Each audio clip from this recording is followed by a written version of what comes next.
Hello दोस्तों, कैसे हैं आप सब। उम्मीद करता हूँ कि सब अच्छे होंगे। दोस्तों, आज हम आपको जिस देश के बारे में रोचक जानकारियां देने जा रहे हैं, वहाँ के लोगों को दुनिया का सबसे अनुशासित माना जाता है।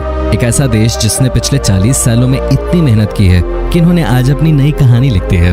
इस देश के संबंध हमारे देश के साथ बहुत अच्छे हैं और दोस्तों, इस देश की साफ सफाई देखकर आपका मन गदगद हो जाएगा। एक ऐसा देश जिसकी खूबसूरती को देखने के लिए हर साल इतने लोग आते हैं जितनी कि यहाँ की आबादी भी नहीं है। कहा तो ये भी जाता है कि इसी देश में दुनिया का सबसे पहला इंसान बसा था। दोस्तों, ये देश कोई और नहीं है बल्कि है ओमान, एक ऐसी कंट्री जहाँ की खूबसूरती ही उसकी पहचान है। सबसे पहले आपको बता दूं कि इस देश का पूरा नाम है द सल्तनत ऑफ ओमान।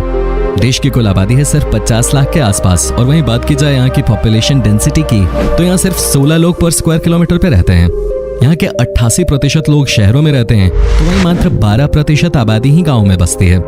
देश की औसत उम्र इस समय है 30 साल, यानी कि ये देश काफी जवान है। मस्कट ओमान की राजधानी है, जो राजधानी ही नहीं बल्कि यहाँ का सबसे बड़ा शहर भी है। ये शहर आधुनिकता तथा परंपरा का अद्भुत संगम है और ये ओमान का एक बहुत बड़ा पर्यटन केंद्र भी है। ओमान एक एशियन कंट्री है। इस देश के बारे में कहा जाता है कि अभी ज्यादा साल नहीं बीते हैं जब 1970 तक इस देश में बहुत गरीबी हुआ करते थे।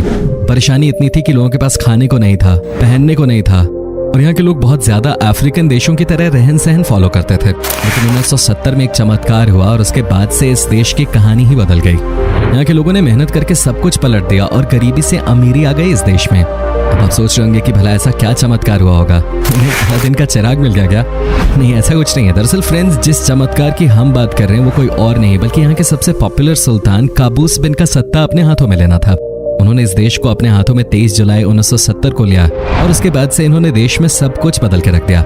हालांकि सुल्तान काबूस बिन इसी साल 10 जनवरी को हमेशा से दुनिया के लिए चले गए, लेकिन अगर आज ओमान देश को दुनिया के नक्शे पे लाने का काम किसी ने किया तो ये वही थे। आज भी इस देश में इनकी इज्जत बहुत ज्यादा है। आज भी ये ओमान के सबसे बड़े लीडर माने जाते हैं। सच में ऐसे लीडर्स की जरूरत सबको है। दोस्तों, ओमान का बॉर्डर साउथ में अरब सागर से जुड़ा हुआ है और इसी वजह से यहाँ पे मछली पालन का काम बहुत बड़े पैमाने पे होता है। यहाँ के लोग मछलियों को पकड़ के दूसरे देशों में एक्सपोर्ट करते हैं। देश की अर्थव्यवस्था को मछली के बिजनेस से बड़ा लाभ मिला है। हजारों की संख्या में लोग इस काम में इन्वॉल्व हैं और आगे बढ़ते जा रहे हैं। साथ ही लोकल लेवल पे भी फिश की डिमांड ज्यादा होने की वजह से मछली पालन का काम बहुत हिट है। ओमान देश में जैसे ही कोई बालिग हो जाता है, यानी कि 18 साल से ज्यादा का हो जाता है, उसे यहाँ सरकार के द्वारा जमीन का एक हिस्सा दिया जाता है जिसे वो अपना घर बनाने के लिए यूज कर सकता है। कहते हैं कि जिसके पास महीने में $1000 से कम की कमाई है उसे यहाँ की सरकार खुद ही घर भी बना के देती है।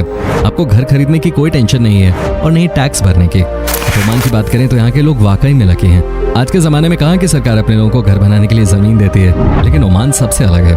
यहाँ के लोग भी अपने सुल्तान को मानते हैं और सुल्तान भी अपने लोगों को प्यार देते हैं। ऐसे यहाँ की जनसंख्या भी कम है और वो भी एक कारण है कि ये सब पॉसिबल है। ओमान में सबसे ज्यादा अगर किसी चीज को पसंद किया जाता है तो वह है सुबह के टाइम पे लेमन टी।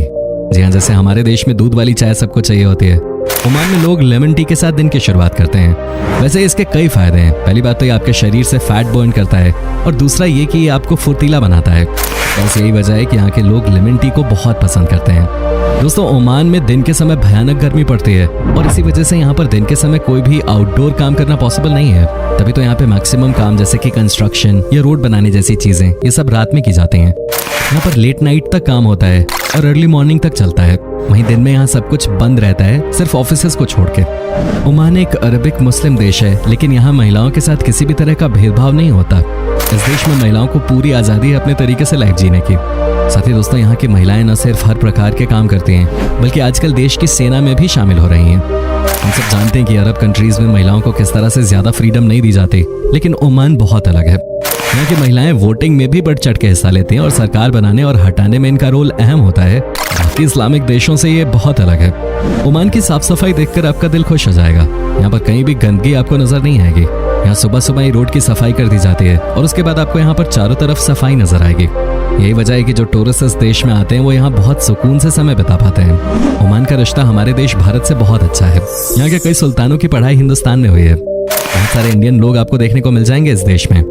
ओमान की कुल जनसंख्या का 20% भारतीयों से बना है। सबसे ज्यादा इस देश में भारतीय इंजीनियर्स काम करते हैं और वो ओमान को आगे लेकर जा रहे हैं। यहाँ पर भारतीयों को अच्छे खासे पैसे भी मिलते हैं।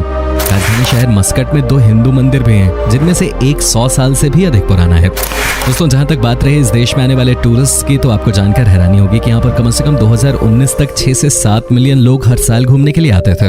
उसके बाद तो आपको पता ही है कि टूरिज्म इंडस्ट्री की क्या हालत हुई है चीन से आई बीमारी की वजह से। लेकिन आप समझिए कि यहाँ की कुल आबादी ही है 50 लाख के आसपास, और उससे कहीं ज्यादा लोग इस देश में घूमने आते थे। ये सब ओमान की खूबसूरती और इनके बेहतरीन होस्ट होने की वजह से हुआ है।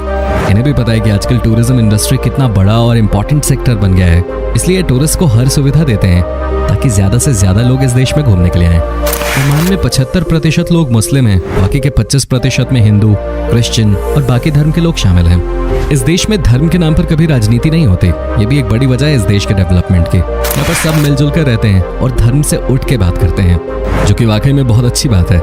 ओमान के लोगों को बहुत ही डिटैच्ड नेचर का माना जाता है। कहते हैं कि यहाँ के लोग न तो किसी से कुछ ज्यादा बोलते हैं और न ही किसी भी बात पे लड़ते हैं।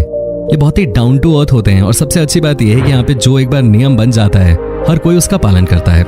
यही वजह है कि इस देश ने खूब तरक्की की है। कई देशों में लोग अपनी सुविधा के हिसाब से नियम बनाते हैं और तोड़ते हैं, लेकिन इस देश में ऐसा नहीं है। यहाँ जो सुल्तान ने कह दिया वही पत्थर की लकीर है। ओमान के लोग बहुत ही मेहनती होते हैं। इस मामले में ये अरब के बाकी कई देशों से बहुत अलग है ना। कहा जाता है कि अरब के देश में इतना पैसा है कि यहाँ के लोगों को मेहनत करने की आदत ही नहीं है, लेकिन ओमान देश इस मामले में बहुत अलग है। इस देश की बात ही अलग है। यहाँ के लोग बहुत मेहनती होते हैं। यहाँ पर काम का मतलब होता है काम। कोई भी ऐसा इंसान आपको नहीं मिलेगा जो कि आधा अधूरा काम छोड़ के चला जाए, और इसी आदत ने इस देश को कहां से कहां पहुंचा दिया है, वो भी सिर्फ 40 से 42 सालों में। जिसको ओमान को पक्षियों का देश भी कहा जाता है।